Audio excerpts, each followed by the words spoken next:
Olá, alunos do quarto ano, tudo bem com vocês? Eu sou o professor Antônio Henrique, sou seu professor de Geografia e sejam bem-vindos a mais uma aula do Se Liga na Educação. Na aula de hoje vamos falar sobre o poder público e a participação social. Esse tema você vai poder encontrar na quarta semana do volume 4 do seu PET. Bom, o objetivo da aula, aliás, hoje nós temos dois objetivos.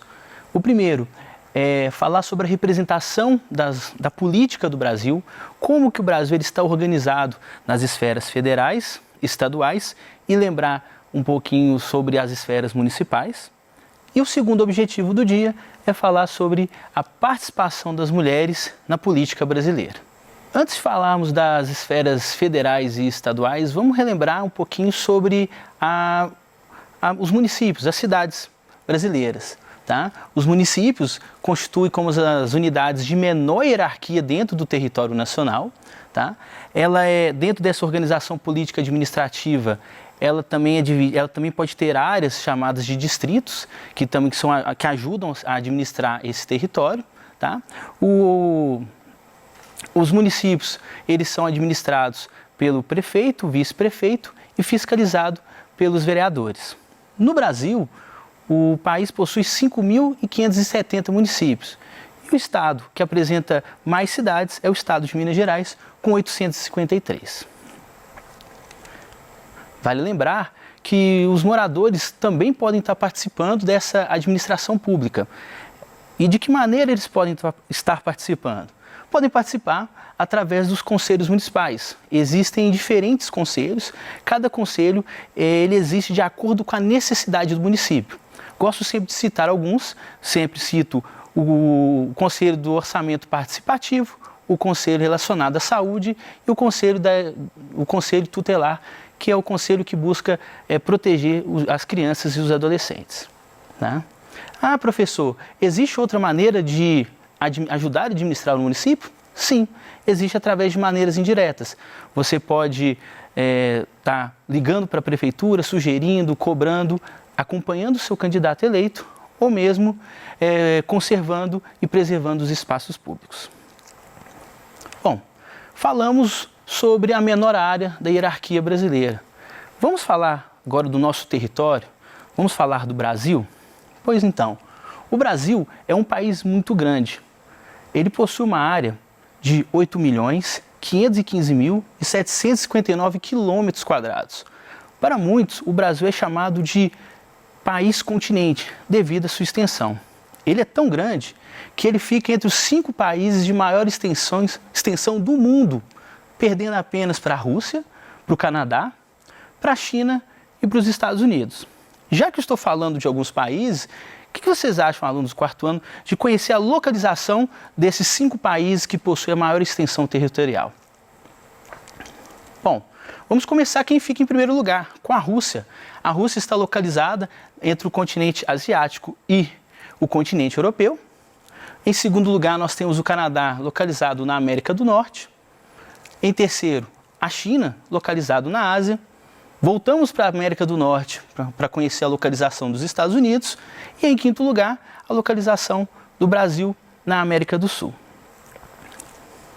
Bom, então para compreender, estudar, entender esse território, é importante que você divida para facilitar esses estudos. E uma das divisões mais conhecidas dos estudiosos brasileiros é a divisão realizada pelo Instituto Brasileiro de Geografia e Estatística, o IBGE. Essa divisão, nós falamos que é uma divisão que é chamada de regionalização. Regionalizar, então, seria dividir utilizando um critério específico para melhor compreender o território estudado. Na proposta do IBGE, ele divide em 5 regiões. Essa proposta é conhecida como as regiões do IBGE. Vamos conhecer um pouco sobre essas regiões. Bom, a primeira região é a região norte. Tá?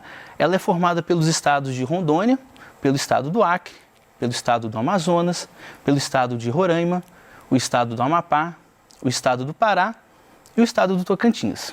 A segunda região que nós podemos conhecer é a região Nordeste, formada pelos estados do Maranhão, Piauí, estado do Ceará, o estado do Rio Grande do Norte, o estado da Paraíba, o estado de Pernambuco, o estado de Alagoas, o estado de Sergipe e o estado da Bahia. A terceira região é a região sudeste, a nossa região, a região onde nós moramos, formados pelo estados de Minas Gerais, o estado do Espírito Santo, o estado do Rio de Janeiro e o estado de São Paulo. Também temos a região sul, formada pelos estados do Paraná, Santa Catarina e o estado do Rio Grande do Sul. E, por fim, a região centro-oeste, formados pelo estado do Mato Grosso do Sul, Goiás e onde é encontrado também o Distrito Federal. Bom, além dessa organização de regiões que o IBGE propõe, também existe a organização política administrativa. Nessa organização, o território brasileiro ele é dividido em Distrito Federal, estados e municípios. O resultado é que o Brasil, então, fica com 26 estados e também um Distrito Federal. E não esquecendo também os municípios. Como já disse, o Brasil possui 5.570 cidades. Bom, além da divisão em regiões, da política administrativa, também existem as representações em esferas. Tá? Nós temos, então, as esferas municipal, a esfera estadual e a esfera federal. Na municipal, nós temos o prefeito, o vice-prefeito e vereadores. Na esfera estadual, nós temos a presença do governador, vice-governador e deputados estaduais. E na esfera federal, temos o presidente da República, o vice-presidente, senadores e deputados federais. Eu já comentei com vocês em outras aulas que o prefeito ele trabalha na prefeitura e os vereadores trabalham na Câmara Municipal. Você já se perguntou aonde trabalha o governador? Pois então, aqui em Minas Gerais, o governador ele trabalha na cidade administrativa. Essa cidade administrativa ela foi inaugurada no ano de 2010, tá? E ela fica localizada na região no vetor norte da capital mineira. Tá? É aqui que trabalha o governador e é onde ele faz as suas reuniões, faz as suas discussões para melhor administrar o Estado. Já os deputados estaduais trabalham na Assembleia Legislativa. A Assembleia Legislativa fica localizada próximo ao Grande Centro de Belo Horizonte. E é aqui que os deputados também discutem projetos, leis e melhorias para a população mineira. Já que estou falando de Assembleia Legislativa, a Assembleia Legislativa de Minas Gerais é formada por 77 deputados estaduais. Esse número é criado, né? chega nesse número devido à proporcionalidade da quantidade de habitantes que existem no estado de Minas. E é na Assembleia que acontecem os debates, votações de projetos e leis de interesse da população mineira. Bom, falamos um pouco dos municípios, que é a esfera municipal, falei sobre a esfera estadual, vamos falar agora sobre a esfera federal, né? Vamos falar sobre o governo federal brasileiro.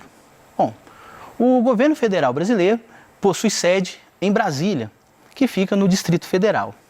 E é em Brasília que trabalham o presidente da República, vice-presidente, senadores e os deputados federais.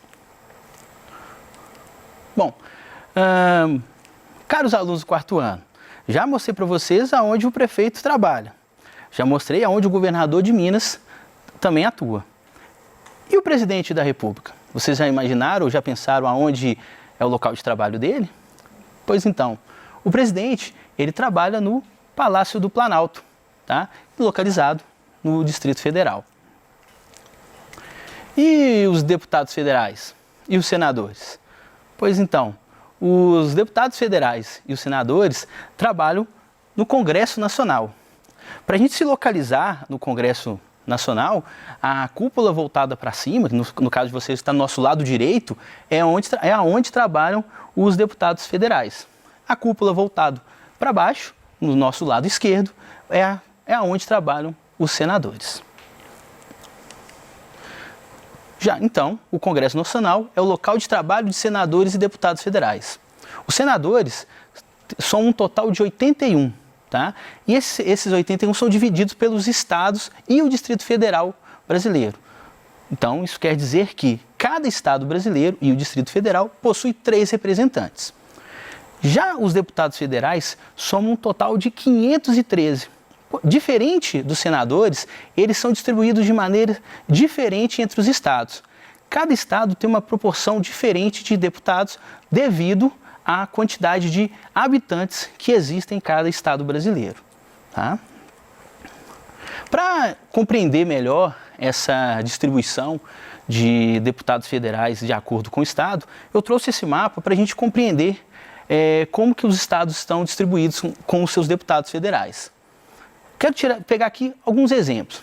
Primeiro exemplo, vou pegar o estado que possui mais deputados federais, que é o estado de São Paulo. Ele possui 70. Vou pegar um estado da região Nordeste, o Ceará. Ele possui 22 deputados federais. Um estado da região Norte, no caso o Amazonas, 8. E um estado da região Sul, no caso Santa Catarina, 16. Então percebam que cada estado vai ter uma quantidade de representantes, uma quantidade de deputados federais os representando no Congresso Nacional. Bom, falando ainda sobre os deputados federais, já que eu comentei sobre o estado que possui mais deputados federais, que é o estado de São Paulo com 70, eu não poderia deixar de falar os outros 2 que compõem o top 3 em termos de quantidade, que é, em segundo lugar, o estado de Minas, com 53 deputados federais, e o Rio de Janeiro, que tem um total de 46. Bom, então conseguimos atingir o nosso primeiro objetivo, que era falar sobre a organização política dentro do território brasileiro. Agora vamos para a nossa segunda parte, o objetivo 2, que é falar sobre a participação das mulheres na política. Sabemos que a participação das mulheres na política brasileira é muito baixa, tá? Porém, essa situação ela não reflete a nossa realidade. No censo de 2010, foi informado que 51% da população brasileira era formado por mulheres e 49% formado por homens, ou seja, deveriam haver mais mulheres representando na política do que existe na atualidade. O fato de nós termos poucas mulheres participando da política faz com que o Brasil ele fique em terceiro lugar, como o pior colocado do continente latino-americano. O que isso quer dizer? Que se você pegar de todos os países, do México até a Argentina, o Brasil está é o terceiro pior na representação parlamentar feminina.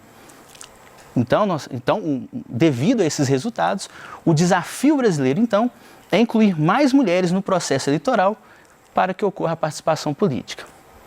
Bom, apesar do cenário precisar melhorar, é importante fazer uma análise do que está acontecendo na atualidade. E apesar dos números não serem como esperado, é sempre bom olhar o lado positivo. Apesar de ser pouco, existe sim essa participação. Por isso eu trouxe esse gráfico que mostra o tamanho da bancada feminina de deputados federais no Congresso Nacional nos últimos anos. Tá? Esse gráfico ele mostra a partir de 1933 até a eleição de 2018. Dá para perceber nele que entre 1933 até o ano de 1978, a participação feminina era pouca. Teve uma elevação no ano de 66 com 6 e uma de 4 mulheres participando no ano de 1978, mas ainda era pouco, bem pouco. Mas é a partir do ano de 1982 que começa um crescimento dessa participação feminina. Então, de 8 passa para 29 mulheres como 29 deputadas, depois para 30, 33, há uma redução para 28 no ano de 2002, porém a partir dessa data, a partir dessa eleição, os números só cresceram. Foram para 43, estagnou ali em 45, 51, e na última eleição, no ano de 2018, chegou ao número recorde de 77 mulheres participando do Congresso Nacional como deputadas federais. Ampliando esses números sobre a participação das mulheres na política brasileira, no Senado atuam 11 mulheres, daquele total de 81. Na Assembleia Legislativa de Minas Gerais, atuam 10 deputadas estaduais. O estado de Minas possui 64 cidades administradas por mulheres. E no ano de 2016, na eleição de 2016, foram eleitas 662 prefeitas em todo o Brasil.